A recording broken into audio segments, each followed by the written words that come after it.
Hello students, myself Vidya Sagar, your biology teacher. I am going to explain about the difference between monocot and dicot roots. Here there are two figures. This one is monocot root and this one is dicot root. The basic difference between these two roots, as you see here, that the arrangement of xylem and phloem. Here the xylem number is more as comparing with this dicot. As here we will count here that 1, 2, 3, 4 arrangement of xylem is there, while in monocot root the arrangement of xylem is more than 6. As you see here that there the number of xylem arrangement is there. Before starting this monocot and dicot root, I am going to explain about these all the tissues which are present in between this vascular bundle as well as in epidermis. As we compare in epidermis, the outer layer of this tissue is epidermis and this arising part is known as root hairs. This is the reason starting from this they are known as cortex region, and the cortex region is made up of parenchymatous cell. It is made up of parenchymatous cell. As you know that the parenchyma is the part of simple permanent tissue. Parenchyma is the part of simple permanent tissue, and beside below this region is known as endodermis, and this endodermis is continuous layer. As you can see here, there is a continuity in this tissues and they are known as endodermis, and the endodermis is made up of parenchymatous cell. At the upper side of parenchymatous cell there is a waxy coating that is known as Casparian stripe.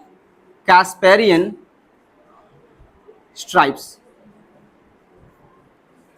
These Casparian stripes, this help in it protect the endodermis and it prevent water to enter in this vascular bundle. That means ये जो है water की entry को रोकने का काम करता है.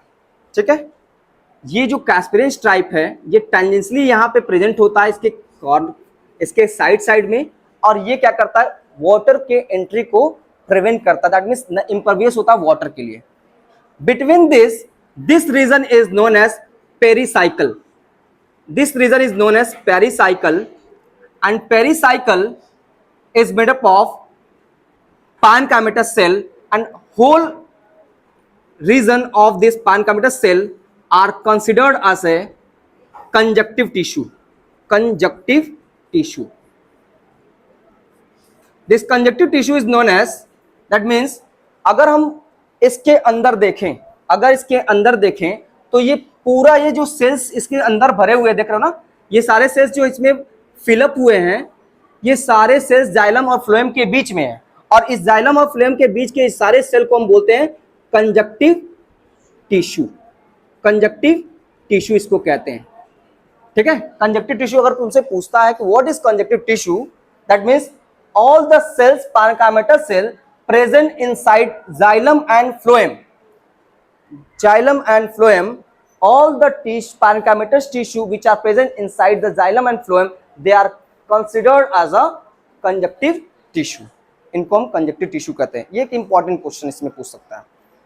उसके बाद अगर हम देखें, as you see here, the arrangement of xylem, the arrangement of xylem को अगर देखें तो तुम एक डिफरेंस देख रहे होगे कि इसका पैटर्न और इसका पैटर्न थोड़ा सा डिफरेंस है.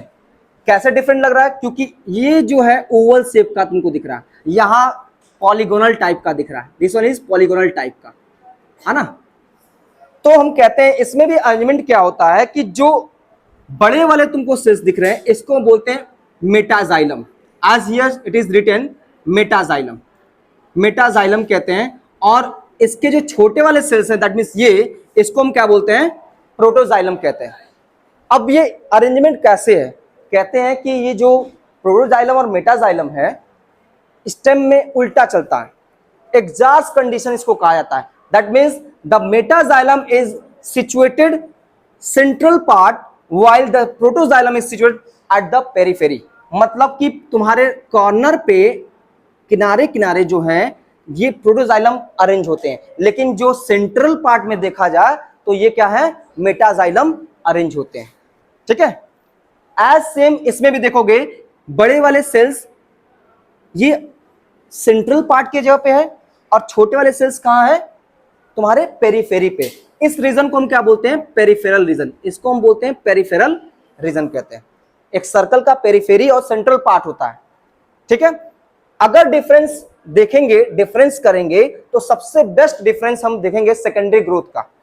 ठीक है, सेकेंडरी ग्रोथ का अगर डिफरेंस देखा जाए तो मोनोकॉट रूट में there is no secondary growth, secondary growth नहीं होता है। इसका रीजन ये है क्योंकि हम देखे हैं एक मोनोकॉट का रूट फाइब्रस रूट जो है अरेंजमेंट होता है, वाइल डाइकॉट का जो रूट होता है वो टैप रूट सिस्टम होता है, तो वहां पे सेकेंडरी ग्रोथ हो सकते हैं और होते भी हैं।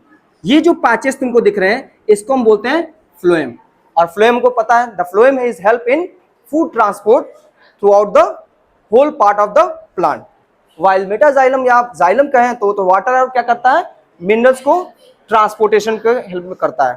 ठीक है, उसके बाद पहले तो हम डिफरेंस दे सकते हैं कि secondary growth will not occur in monocot root while secondary growth will occur in dicot root।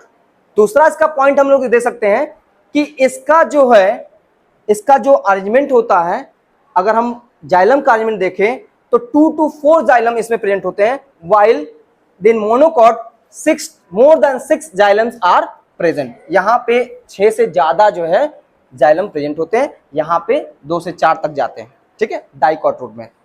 उसके बाद अगर हम एक और पॉइंट इसमें देखने को देखा जाए तो हम कह सकते हैं, इवन मैं स्लाइड्स भी यहाँ पे रखा है हमने, है ना, यहाँ पे तुम स्लाइड्स देख सकते हो कि डाइकॉट और मोनोकॉट में डिफरेंसेस कैसे हम लोग देखें। डाइकॉट और मोनोकॉट में इसमें सही है, इसको देख सकते हैं हम लोग कि डाइकॉट रूट और मोनोकॉट रूट में अगर देखा जाए, सिंपल में अगर डिफरेंस दिखा है तो सबसे पहले अगर एपिब्लेमा की बात कर रहा है। अब एपिब्लेमा क्या है, एपिब्लेमा हम लोग इसके एपिडर्मिस को कहते हैं। Epidermis in roots, epidermis are known as epiblema. Epidermis को हम लोग एपिब्लेमा कहते हैं रूट्स का।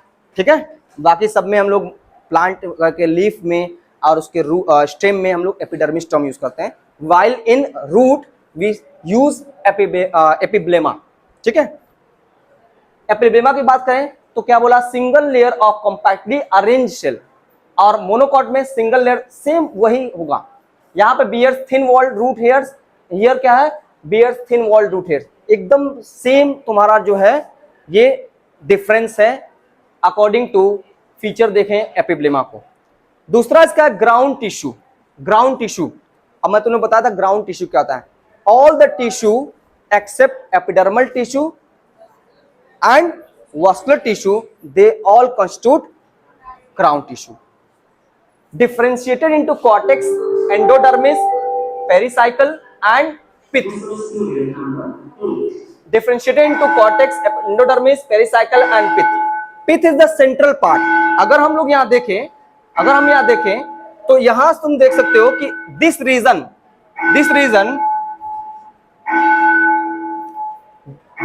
is known as pith.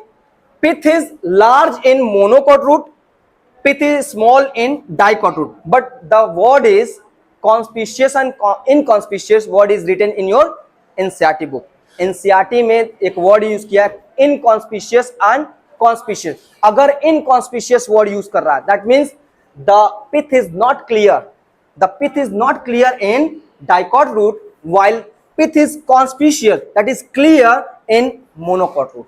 ये भी एक डिफरेंस हम दे सकते हैं, pith is inconspicuous in dicot root while pith is conspicuous in monocot root। That means the pith is the central part of vascular bundle, सबसे बीच का पार्ट होता है vascular bundle का, pith उसको बोलते हैं। अब पूछेगा कि pith किससे बना होता है, पैरेन्काइमेटस सेल से, पैरेन्काइमा सेल से पित्त बना होता है। ठीक है, देन यहां देख सकते हो कि अगर हम इस क्राउन टिश्यू के हिसाब से अगर डिफरेंस लेके चले तो सब मिलेगा हमको, डिफरेंट कॉर्टेक्स मिलेगा, एंडोडर्मिस मिलेगा, पेरिसाइकल मिलेगा एंड पित्त मिलेगा, सेम उसमें भी यही मिलेगा। लेकिन अगर हम वास्कुलर बंडल की बात करें तो यहाँ पे देखो डिफरेंस क्या है, 2 to 6 alternate bundles of xylem and phloem are present in dicot. 2 to 6 लिखा है, 4 भी होता है 6 तक, लेकिन 8 और more than alternate bundles are xylem and phloem are present in monocot. More than 6 का मतलब 8 भी हो सकता है, 9 भी सकता है, 10, वो डिपेंड करता है किस स्पीसीज का वो मोनोकोट का रूट है। उसके बाद नेचर ऑफ वास्कुलर बंडल्स कैसे होते हैं, जाइलम बंडल्स आर एक्सचार्ज। एक्सचार्ज का मतलब कि जो मेटाजाइलम का पोजीशन होगा वो सेंटर पे होगा और उसके प्रोटोजाइलम का जो पोजीशन होगा वो पेरीफेरी पे होगा। दैट मींस मैं ये जो दिखाना चाहता था, मैं ये देख रहे हो ना कि अगर हम ये देखें कि metaxylem are situated near central part while this protoxylem is present while in peripheral part, periphery पे प्रेजेंट है। इसी को हम क्या बोलते हैं, एक्सजार्ज कंडीशन बोलते हैं, एक्सजार्ज। और एंडार्च कंडीशन तब बोलते हैं जब हम स्टेम के बारे में पढ़ेंगे। स्टेम में बस क्या होता है, इसका उल्टा हो जाता है। कैसे कि इसमें हमको पेरीफेरी पे मेटाजाइलम मिलेगा और सेंटर पे क्या मिलेगा, प्रोटोजाइलम मिलेगा। सेंट्रल पार्ट पे क्या मिलेगा, प्रोटोजाइलम मिलेगा। बस इतना ही अंतर है इसमें। ऐसे हम 3 से 4 यहाँ पे डिफरेंसेस हम दिखा सकते हैं। इवन जो देख सकते हो एकदम सिंपल अगर डिफरेंस लिखें तो in dicot root secondary growth occurs, in monocot root no secondary growth occurs in it. Secondary growth नहीं था। अब सेकेंडरी ग्रोथ क्या होता है, थिकनेस बढ़ाना। थिकनेस दैट मीन्स वो रूट हमेशा तो पतला रहेगा नहीं, वो मोटा भी होगा, तो उसी थिकनेस को हम लोग सेकेंडरी ग्रोथ कहते हैं। ठीक है, the vascular bundles are 2 to 4 in number while the vascular bundles are more than 8 in number, more than 6, 8 कुछ भी लिख सकते हैं, कोई दिक्कत नहीं। Conjunctive tissue is parenchymatous, conjunctive tissue is mostly sclerenchymatous but some time parenchymatous. इसमें क्या होता है, मोनो को कभी कभी स्कैनकाइमा का भी बन जाता अगर वो ओल्ड हो गया तो। स्कैनकाइमेटस डेट से होता है। Then pith is either very reduce और absent in dicot root while in monocot root pith is well developed, that is conspicuous होता है। और ये जो है इसमें रेड्यूस या inconspicuous which are not easily clear, easily clearly दिख नहीं सकता हमको, उसको हम बोलते हैं इनकॉन्स्पिशियस। Okay, thank you.